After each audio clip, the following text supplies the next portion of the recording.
ಸರ್ಕಾರಿ ನೌಕರರಿಗೆ ಸರ್ಕಾರ ಗುಡ್ ನ್ಯೂಸ್ ಕೊಟ್ಟಿದೆ. ನಗದು ರಹಿತ ಚಿಕಿತ್ಸೆಯ ಆರೋಗ್ಯ ಸಂಜೀವಿನಿ ಜಾರಿ ಮಾಡಲಾಗಿದೆ. ಅಂದ್ರೆ ಅಕ್ಟೋಬರ್ 1ರಿಂದ ಈ ಆರೋಗ್ಯ ಸಂಜೀವಿನಿ ಜಾರಿಯಾಗಲಿದೆ. ಗ್ರೂಪ್ಗೆ ಅನುಗುಣವಾಗಿ ಮಾಸಿಕ ವಂತಿಗೆಯನ್ನ ಕಡಿತಗೊಳಿಸಲಾಗಿದೆ.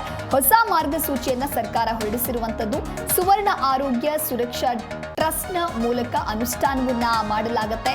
ರಾಜ್ಯ ಸರ್ಕಾರಿ ನೌಕರರು ಮತ್ತು ಅವರ ಕುಟುಂಬದವರಿಗೆ ನಗದು ರಹಿತ ವೈದ್ಯಕೀಯ ಚಿಕಿತ್ಸೆಯನ್ನ ನೀಡುವ ಕರ್ನಾಟಕ ಆರೋಗ್ಯ ಸಂಜೀವಿನಿ ಯೋಜನೆ ಇದು. ಅಕ್ಟೋಬರ್ 1, 2025ರಂದು ಈ ಯೋಜನೆ ಜಾರಿಗೆ ಬರಲಿದೆ. ಈ ಯೋಜನೆಗಾಗಿ ನೌಕರರ ವೇತನದಿಂದ ಗ್ರೂಪ್ಗೆ ಅನುಗುಣವಾಗಿ ಮಾಸಿಕ ವಂತಿಗೆಯನ್ನ ಕಡಿತಗೊಳಿಸಲಾಗುತ್ತೆ. ರಾಜ್ಯ ಸರ್ಕಾರ ಈ ರೀತಿಯಾಗಿ ಹೊಸ ಮಾರ್ಗಸೂಚಿಯನ್ನು ಕೂಡ ಬಿಡುಗಡೆ ಮಾಡಿದೆ. ಸುವರ್ಣ ಆರೋಗ್ಯ ಸುರಕ್ಷಾ ಟ್ರಸ್ಟ್ನ ಮೂಲಕ ಅನುಷ್ಠಾನವನ್ನು ಮಾಡಲಾಗುತ್ತೆ.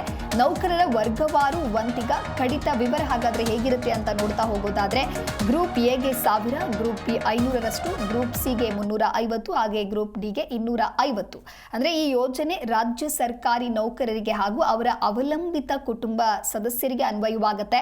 ಗುಣಮಟ್ಟದ ವೈದ್ಯಕೀಯ ಸೇವೆಗಳನ್ನ ನಗದು ರಹಿತವಾಗಿ ಪಡೆಯೋದಕ್ಕೂ ಕೂಡ ಸಹಾಯವನ್ನ ಮಾಡಲಾಗುತ್ತೆ. ಅಕ್ಟೋಬರ್ನಿಂದಲೇ ಇದರ ಪ್ರಯೋಜನಗಳು ಲಭ್ಯವಾಗಲಿದೆ.